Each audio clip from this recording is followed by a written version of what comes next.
नमस्कार, राधे राधे। मैं सुरेश बघेल आज की क्लास में एलिवेट कोचिंग क्लासेस की ओर से आपका स्वागत करता हूं। जैसे कि आपने पिछले वीडियो में साइंस और साइंस की परिभाषा डेफिनेशन को देखा है और उसके मीनिंग को समझते हुए थोड़ी सी हमने उसकी ब्रांचेस या शाखाओं के बारे में बातचीत की थी कि विज्ञान की शाखाएँ कौन कौन सी होती हैं। उसमें से हमने दो मुख्य शाखाएँ आप लोगों ने पढ़ी थी कि प्राकृतिक विज्ञान होता है, उस प्राकृतिक विज्ञान को हम दो भागों में बांट देते हैं। एक भौतिकीय विज्ञान जिसको फिजिकल साइंस कहते हैं और दूसरा आपका होता है जीव विज्ञान जिसको बायोलॉजी कह देते हैं। आज हम भौतिकीय विज्ञान की आगे थोड़ी सी शाखाओं के बारे में चर्चा करते हैं।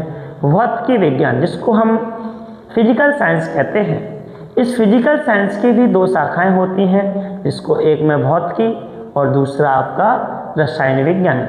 भौतिकी को अंग्रेजी में बोलेंगे तो फिजिक्स कहते हैं और रसायन विज्ञान को अंग्रेजी में केमिस्ट्री कहते हैं।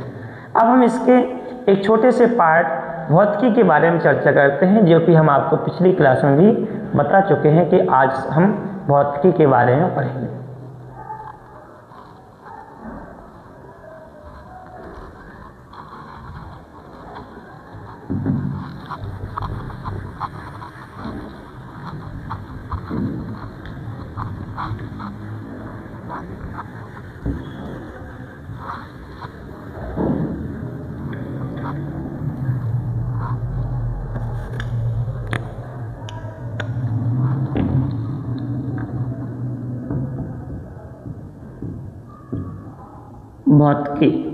भौतिकी बेसिकली संस्कृत भाषा का शब्द है। इसकी चर्चा करते हैं हम तो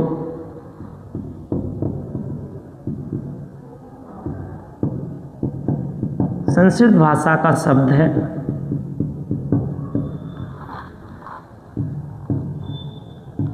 अंग्रेजी में इसको फिजिक्स कहते हैं।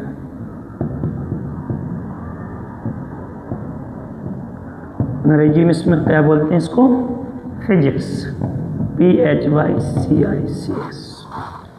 इस फिजिक्स शब्द की उत्पत्ति ग्रीक भाषा के फ्यूसिस से हुई है, जो कि फ्यूसिस क्या है, ग्रीक भाषा का वर्ड है, ग्रीक भाषा का शब्द है, जिसका अर्थ होता है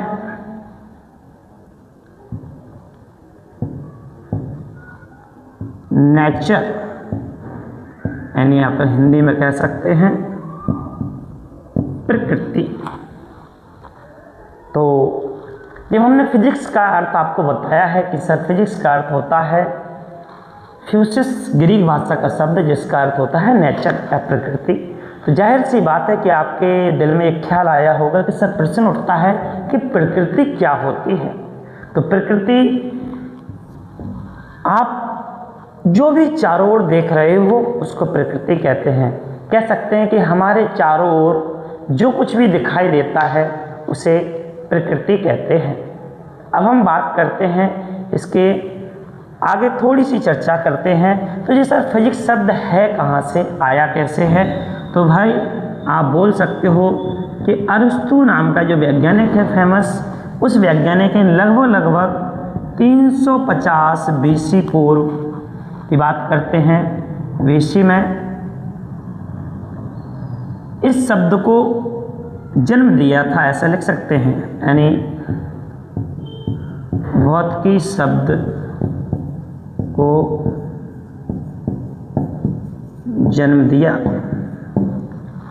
तो आप एक प्रश्न करते हैं, सर अगर अरिस्टो ने भौतिकी शब्द का जन्म दिया है तो क्या इनको फादर कहते हैं? नहीं, फादर बोलते हैं फिजिक्स के, फादर ऑफ फिजिक्स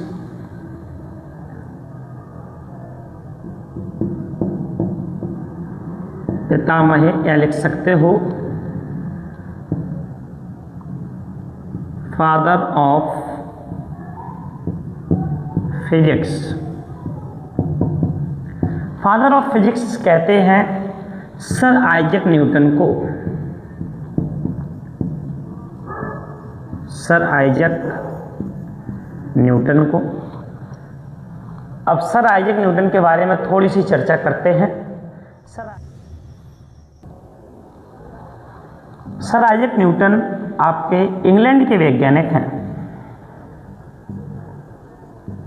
इंग्लैंड में अगर शहर की बात करोगे तो लिंकशायर शहर का नाम है, ठीक है। और अब हम इसकी बात करते हैं, सर आइजैक न्यूटन को फादर ऑफ फिजिक्स या पितामह क्यों कहा गया, जबकि इस शब्द को तो भाई अरस्तु ने दिया है।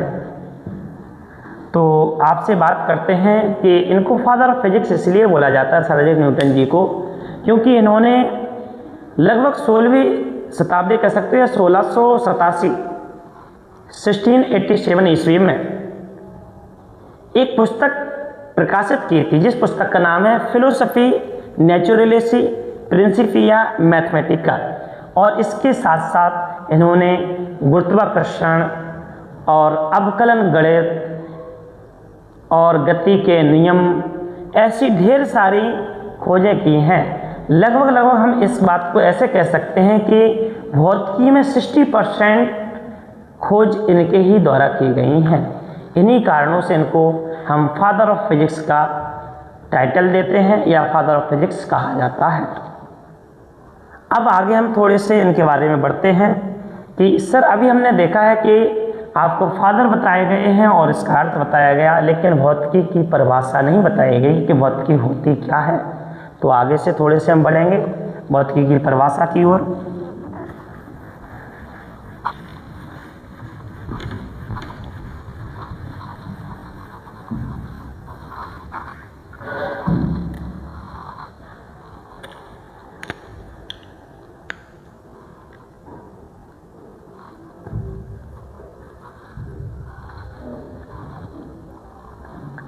तो भौतिकी की परिभाषा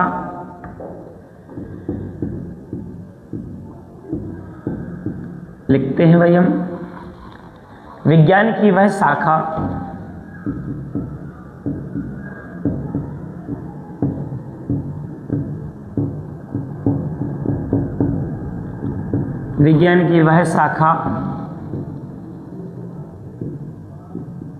जिसमें द्रव्य तथा ऊर्जा मैटर एंड एनर्जी एवं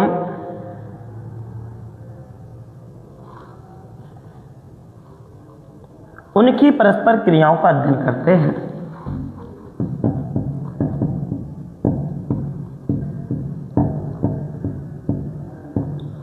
परस्पर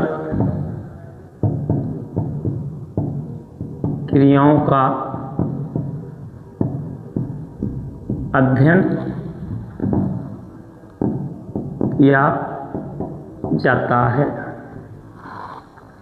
विज्ञान की वह शाखा जिसमें द्रव्य तथा ऊर्जा एवं उनकी परस्पर क्रियाओं का अध्ययन किया जाता है उसे हम भौतिकी कह देते हैं। ये भौतिकी की आपकी एक परिभाषा है। वही हम अगर इसकी दूसरी परिभाषा की बात करें, दूसरी परिभाषा हम कह सकते हैं इसको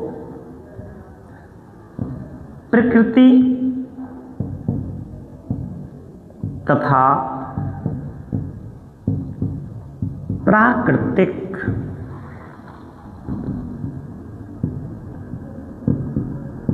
घटनाओं का अध्ययन। आप लोग परिभाषा बना लोगे, विज्ञान की वह शाखा जिसके अंतर्गत हम प्रकृति तथा प्राकृतिक घटनाओं का अध्ययन करते हैं उसको हम फिजिक्स या भौतिकी कह देते हैं। अगर इसकी एक परिभाषा की और बात करें तो कह सकते हो प्रकृति तथा प्रकृति के नियमों के अध्ययन को हम क्या कह देते हैं, भौतिकी कह देते हैं, study of nature and it's law.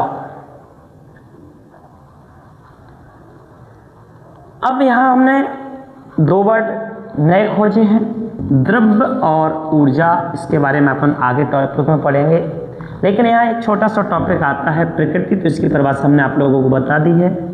हमारे चारों ओर जो कुछ भी दिखाई देता है उसको हम प्रकृति कह देते हैं। अब प्राकृतिक घटनाएं क्या होती हैं इनके बारे में बताएंगे। तो प्राकृतिक घटनाएं आप जैसा कि देखते हैं प्रकृति में क्या क्या घटनाएं होती हैं, दिन रात का होना, मौसमों का परिवर्तन, आकाशीय पिंडों की गति, इस तरह से बहुत सी घटनाएं घटित होती रहती हैं जिन्हें आप लोग डेली लाइफ में या रोज की दिनचर्या में आप लोग देखते रहते हैं, वो हमारी प्राकृतिक घटनाओं के अंतर्गत ही होती हैं। अब सर हम प्राकृतिक घटनाओं को समझने के लिए कैसे देखते हैं, तो इनकी अध्ययन के लिए एक विधि होती है, जिस विधि का नाम तकनीक विधि या वैज्ञानिक विधि कह देते हैं। तकनीक विधि या वैज्ञानिक विधि, यह कौन सी विधि है? यह वही विधि है जिसके अंतर्गत हम क्या कर लेते हैं, प्राकृतिक घटनाओं का अध्ययन कर लेते हैं। तो इस विधि में क्या क्या हो सकता है इस विधि के द्वारा? तो इस विधि के द्वारा हम लिख सकते हैं, एक तो हम कर सकते हैं प्राकृतिक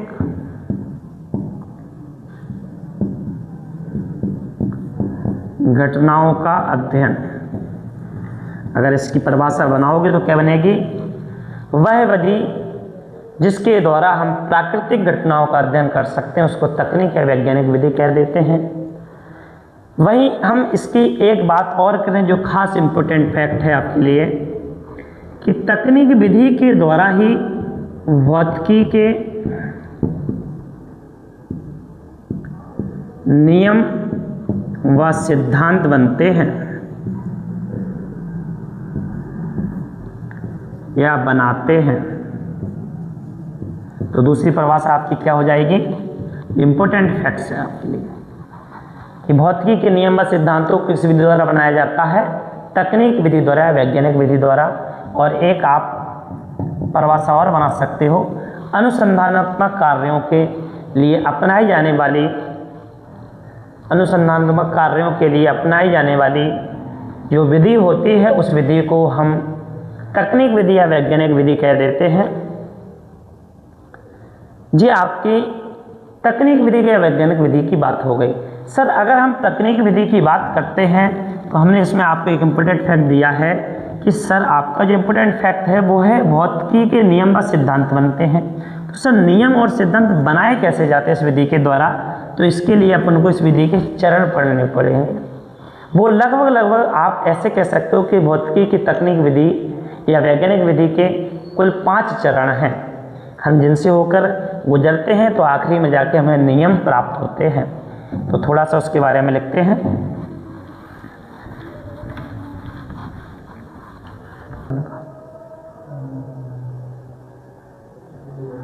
तकनीक विधि के चरण या वैज्ञानिक विधि के चरण। वैज्ञानिक विधि के चरण, तो इसके कुल 5 चरण हैं। पहला है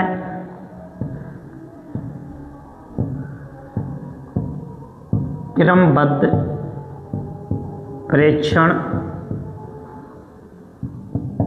दूसरा है परिकल्पना की स्थापना,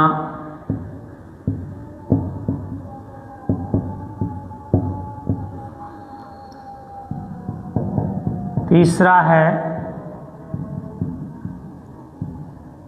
परिकल्पना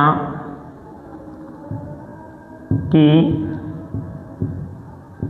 सत्यता का परीक्षण,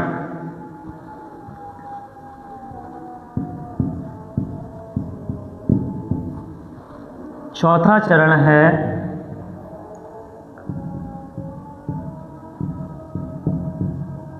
सिद्धांत की स्थापना और 5वां चरण है नियम की स्थापना। तो जो 5 चरण हैं वैज्ञानिक विधि के, इनके माध्यम से हम भौतिकी के नियम और सिद्धांतों को बनाते हैं। इसमें जो इम्पोर्टेंट आप कह सकते हो तो एक परिकल्पना की परिभाषा इम्पोर्टेंट है, एक सिद्धांत और नियम ये थोड़े से ज़्यादा इम्पोर्टेंट है। तो परिकल्पना क्या होती है? प्रयोगों से प्राप्त आंकड़े। प्रयोग कहाँ से प्राप्त होते हैं? जब हम कोई प्रैक्टिकल प्रयोग करते हैं तो उनसे जो प्रेक्षण लिए जाते हैं उनको अपन प्रयोगों के प्राप्त आंकड़े कह सकते हैं। तो यहाँ से क्रमबद्ध परीक्षण हो जाता है। प्रयोगों से प्राप्त आंकड़ों की व्याख्या करने के लिए जो कार्यकारी नियम बनाए जाते हैं उसको हम परिकल्पना कहते हैं। जो कार्यकारी नियम बनाए गए उसको परिकल्पना कह दिया। जो परिकल्पना बन गई है तो उसकी सत्यता की जांच कर लेते हैं और उसके बाद जो सत्यापित परिकल्पना होती है तो उसको अपन सिद्धांत कह देते हैं। तो सिद्धांत की परिभाषा क्या बनती है? प्रतिपादित सिद्धांत सत्यापित कह सकते हैं अपन, प्रतिपादित नहीं कहेंगे अभी। सत्यापित परिकल्पना को ही सिद्धांत कह देते हैं। और जब सिद्धांत प्रतिपादित हो जाता है तब अपन आगे की ओर बढ़ते हैं, किसकी ओर? नियम की ओर। तो प्रतिपादित सिद्धांत जब सभी घटनाओं, सभी परीक्षणों और तथ्यों पर लागू होता है तो उसको नियम कहते हैं। यूं इन दोनों में थोड़ा सा डिफरेंस समझेंगे कि सिद्धांत होते हैं वो कुछ सीमित घटनाओं या परीक्षणों या तथ्यों के लिए सत्य होते हैं, लेकिन यह सर्वत्र होते हैं, सभी घटनाओं के लिए, सभी परीक्षणों के लिए, सभी तथ्यों के लिए लागू होते हैं या उन पर सत्य होते हैं, तो ये नियम बन जाते हैं। तो हम एक छोटा सा यहाँ से फैक्ट निकालते हैं। वो फैक्ट आपका इस तरह से होता है, यहाँ जगह है, मिटा के लिखते हैं।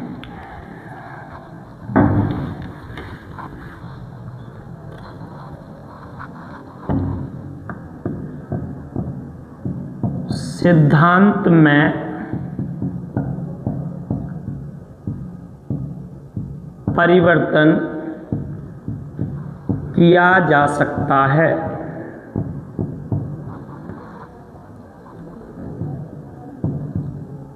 किंतु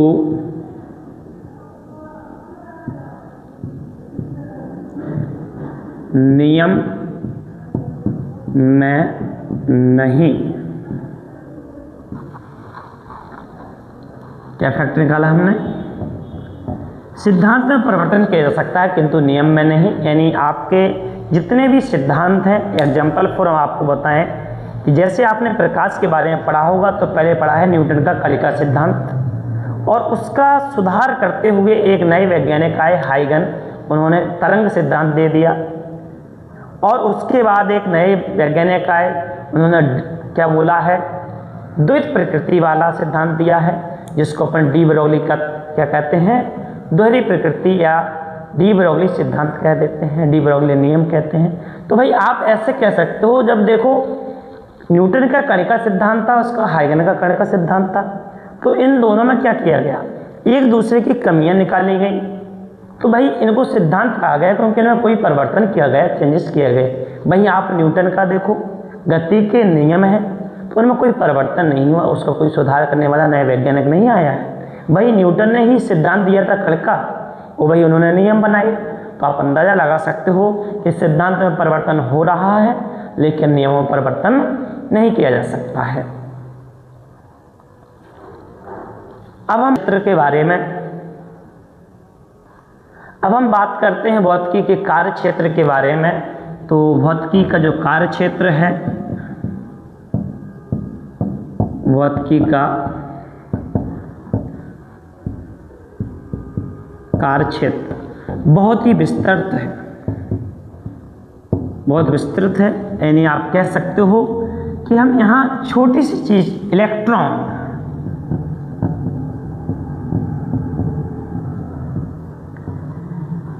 इलेक्ट्रॉन से लेकर, इलेक्ट्रॉन से हम लगभग आप ये कह सकते हो सर ब्रह्मांड तक, ये सब क्या है, इलेक्ट्रॉन से ब्रह्मांड तक इसका क्या है, भौतिकी का कार्य क्षेत्र है, इतना विस्तृत है। अब हम इसकी भौतिकी की जो शाखाएं हैं उनके बारे में चर्चा करेंगे। यहाँ तक आप लोग थोड़ा सा समझ चुके होंगे कि भौतिकी का कार्य क्षेत्र कितना बड़ा है। इस बात से आप अंदाज़ा लगा सकते हो कि भौतिकी को पढ़ना कितना इम्पोर्टेंट है, क्योंकि इलेक्ट्रॉन से ब्रह्मांड के बारे में सब कुछ भौतिकी के माध्यम से ही बताया जा रहा। तो ऐसे ही नहीं बोला गया है कि भौतिकी को प्राकृतिक विज्ञान का मूल विज्ञान कहा गया। इसको ऐसा कह देंगे हम कि विज्ञान की जड़ माना जाता है इसको।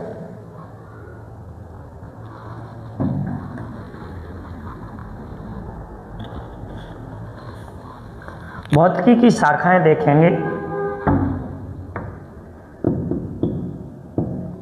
तो भौतिकी की शाखाएं, भौतिकी की शाखाओं को दो भागों में बांटा गया, एक चिरसम्मत भौतिकी, एक आधुनिक भौतिकी। जो लोग ओल्ड पुस्तक पढ़ेंगे, पुरानी किताबें पढ़ेंगे तो उनमें थोड़े अलग तरीके से बताया गया, लेकिन आजकल हम इनको इसी तरह से पढ़ते हैं। चिरसम्मत भौतिकी और आधुनिक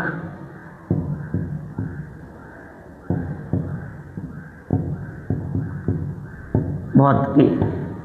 चिरसम्मत भौतिकी वो उस समय की बात है जो लगभग 1900 से पहले की बात करते हैं, यानी 1900 से सन 1900 से पहले की भौतिकी। और आधुनिक भौतिकी में हम 1900 से बाद की भौतिकी की बात करते हैं, यानी जो घटनाएं, जो नियम सिद्धांत 1900 से पहले बनाए गए वो चिरसम्मत भौतिकी के अंतर्गत रखे गए हैं, और जो 1900 से बाद में बनाए गए वो आधुनिक भौतिकी के अंतर्गत रखे गए हैं। जैसे आप कह सकते हो सर आपकी यांत्रिकी है,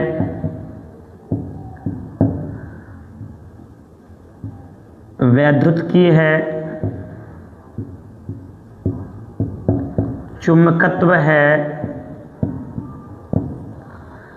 आदि, जो आपकी चिरसम्मत भौतिकी के अंतर्गत रखे गए हैं। वहीं आप अगर आधुनिक भौतिकी की बात करते हैं तो आप लोग पढ़ते हो बेटा क्वांटम भौतिकी,